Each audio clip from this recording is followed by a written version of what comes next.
அனைவருக்கும் வணக்கம். என்னோட சேனலை சப்ஸ்கிரைபர் பண்ணிக்கோங்க. அதாவது பார்த்தீங்க அப்படின்னா, ஆகஸ்ட் மாதம் 18ஆம் தேதி கார்த்திகை தீபம் சீரியலில் என்ன நடக்குது அப்படின்னு சொல்லிட்டு பார்க்கலாம் வாங்க. அங்கே பார்த்தீங்க அப்படின்னா, காளிமலை வந்து ஒரு வழியாக தப்பு பண்ணதுக்கு ஜெயிலில் பிடிச்சிட்டு போய் ஜெயிலில் அடைச்சிட்றாங்க.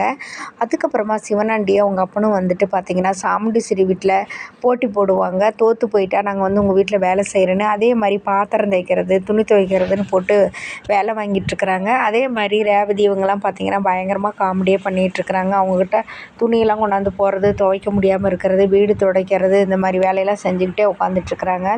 ரொம்பவும் இது பண்ணிகிட்ருக்குறாங்க. உடனே சந்திரகலா பார்த்துட்டு, ஏண்டி என் புருஷனை இத்தனை வேலை வாங்குறீங்களா, இருக்கட்டும்டி உங்களையெல்லாம் நான் பாருங்கடி, நான் பழி வாங்காமல் விடவே மாட்டேன்டி அப்படின்னு சொல்லிகிட்ருக்குறாங்க.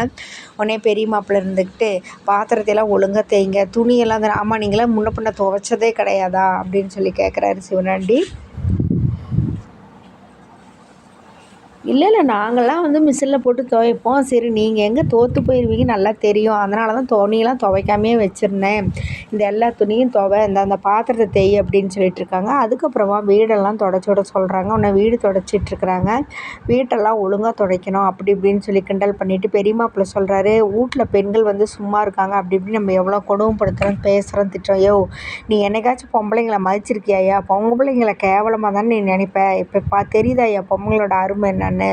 ஒரு நாள் உன்னால் இந்த பாத்திரம் தேய்ச்சி, துணி துவைச்சி, இந்த வீடு கூட்டி இப்படிலாம் பண்ண முடியலையே. வாழ்க்கை ஃபுல்லாக ஒரு பொண்ணுங்க வந்து அவ்வளோ வேலையும் செஞ்சு நம்மளை எல்லாத்தையும் பார்த்துட்ருக்குறாங்கல்ல, நீ வந்து என்னையா நீ வந்து பெருசாக இது பண்ணிட்ட அப்படி இப்படின்னு பிடிச்சி திட்டிகிட்ருக்குறாங்க. ஐயோ சாமி என்னால் முடியல, இடுப்பெல்லாம் வலிக்குது, நான் கொஞ்ச நேரம் படுத்துருந்துட்டு அதுக்கப்புறமா துடைக்கிட்டா அப்படிங்கிறாங்க. அப்போ சாமுண்டீஸ்வரி அங்கே வராங்க. அப்போ உடனே மாப்பிள்ளை இவர் கார்த்திஸ் டிரைவர் சொல்கிறாரு, அத்தை நம்ம வந்து இவங்க அகராதியாக பேசுனதுனால தான் நம்ம வேலை வாங்கினோம், இப்போ ஒரு வழியாக ஒன்றும் பிரச்சனை இல்லை, இவங்களை விட்டுறலாங்கிறாங்க. ஆமாம் மாப்பிள்ளை நானும் அப்படி தான் நினச்சேன். ஏய் சிவனாண்டி, இனிமேலாவது ஒழுங்காக இருக்கிற வழியை பாரு, தேவையில்லாமல் என் விஷயத்தில் மோதினின்னு இப்படி தான் மாட்டிட்டு முழிக்கணும் அப்படின்னு சொல்லிட்டு போயிடுறாங்க. அதுக்கப்புறமா பார்த்தீங்க அப்படின்னா அங்கே வந்து என்னடா அது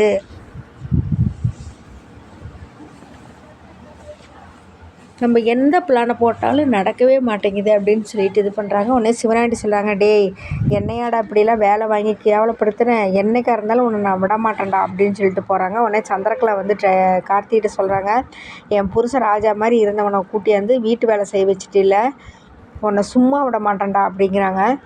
இங்கே பாருங்கள், இப்போவும் சொல்கிறேன், இனிமேலாவது திருந்திருங்க, போங்க போய் உங்கள் வீட்டுக்காரோட நல்ல முறையில் வாழ்கிற வழி பாருங்கள் அப்படிங்கிறாங்க. டேய் நீலாம் எனக்கு அட்வைஸ் பண்ணுறியடா, உன்னை நான் பழி வாங்காமல் விட மாட்டேன்டா அப்படின்னு சொல்லிட்டு போகிறாங்க. அதுக்கப்புறமா சந்திரகலா போய் சிவனாண்டிக்கிட்ட பேசுகிறாங்க. இங்கே பாரு, அவனுக்கு அடி மேலே அடி விடணும் அப்படின்னு சொல்லிட்டு அழுகிறாங்க. ஏன் அழுகிறேங்கிறாங்க. இல்லைங்க நீங்கள் வந்து அந்த வீட்டில் அப்படிலாம் வேலை செஞ்சது பார்க்குறப்ப எனக்கு அவ்வளோ கஷ்டமாக இருந்ததுங்கிறாங்க. சரி கலா கவலைப்படாத, எனக்கு தான் அவமானமாக இருந்துச்சு அப்படிங்கிறாங்க. சரி நான் ஒரு ஏற்பாடு பண்ண சொன்னேன் பண்ணிட்டீங்களாங்கிறாங்க. சரின்ட்டு ஒரு அரசு கோயில் அதிகாரி வராரு. அவர்கிட்ட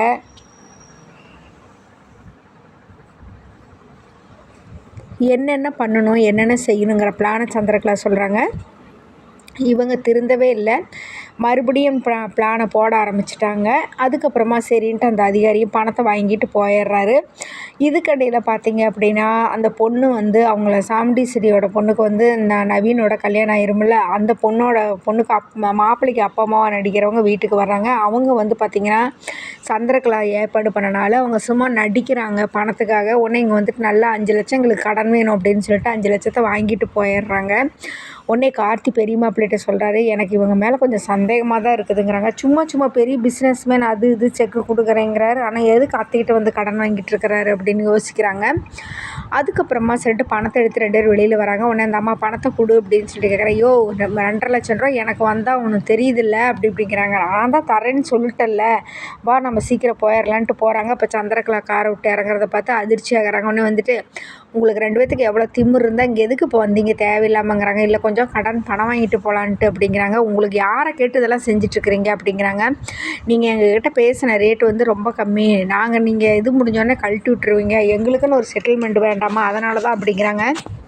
உனக்கு எவ்வளோ திமிரு இருக்கும்டா அப்படி இப்படின்னு சொல்லி கண்டுபிடித்திட்டோன்னே, ஏங்க நாங்களாவது முன்ன பின்ன தெரியாதவங்க, நீங்கள் கூட பிறந்த அக்காவே ஏமாத்துறீங்க, அதை போய் நான் சொல்லவா அப்படிங்கிறாங்க. இதெல்லாம் என் தலையெழுத்துடா, உங்ககிட்டலாம் இதெல்லாம் கேட்டுட்ருக்கணுன்ட்டு ஒழுங்கு மரியாதையாக போயிரு.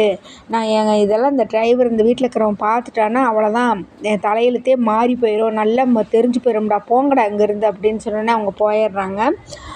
கரெக்டாக சரின்ட்டு இப்படின்னு மேலே பார்க்குறாங்க. கார்த்தி மேலேருந்து எல்லாத்தையும் கேட்டுக்கிறாரு. ஆனால் அது வந்து அவர் கேட்டாரா இல்லையா அப்படிங்கிறது தெரியல. சந்திரகலா பயங்கர டென்ஷன் ஆகுறாங்க. ஐயோ இவங்க இது கேட்டுருப்பானோன்னு. அதுக்கப்புறம் இடையில பார்த்திங்கன்னா சிவனாண்டியும் அவங்களும் வந்து காளிமலை பார்க்க ஜெயிலுக்கு போகிறாங்க. நீ ஒன்றும் கவலைப்படாதடா மகனே, நான் பார்த்துக்கிறேன் விடு, நான் வெளியில் வந்துட்டு அப்புறம் இருக்குது இவளுக்கு அப்படிங்கிறாங்க. நானும் ஜாமீனுக்கு ஏற்பாடு பண்ணிகிட்ருக்கிறேன் சித்தி, கண்டிப்பாக கிடச்சிரும்.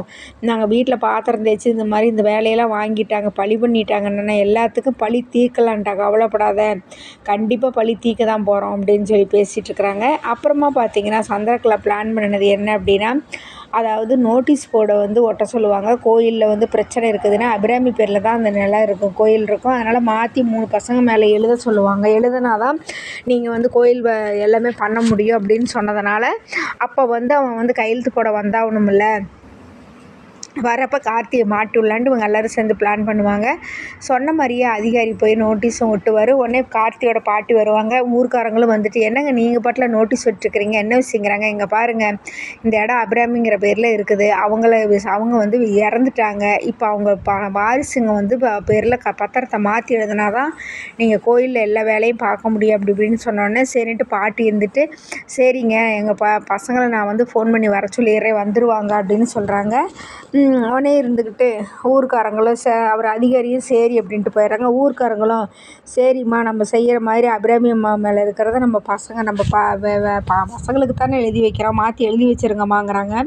உடனே பார்த்திங்கன்னா கார்த்திக்கு ஃபோன் பண்ணி, அப்பா இந்த மாதிரி வந்து சொல்லியிருக்கிறாங்க, எப்படி கையெழுத்து போட்டு ரிஜிஸ்டர் பண்ணணுங்கிறாங்கப்பா அப்படின்னு சொல்கிறாங்க. அப்போ பெரிய மாப்பிள்ளை சொல்கிறாரு, என்ன இது புதுசாக இருக்குது, திடீர்னு என்ன இப்போ வந்து இப்படிலாம் சொல்லிட்டுருக்காங்க அப்படிங்கிறாங்க. உடனே கார்த்தி யோசிக்கிறாரு.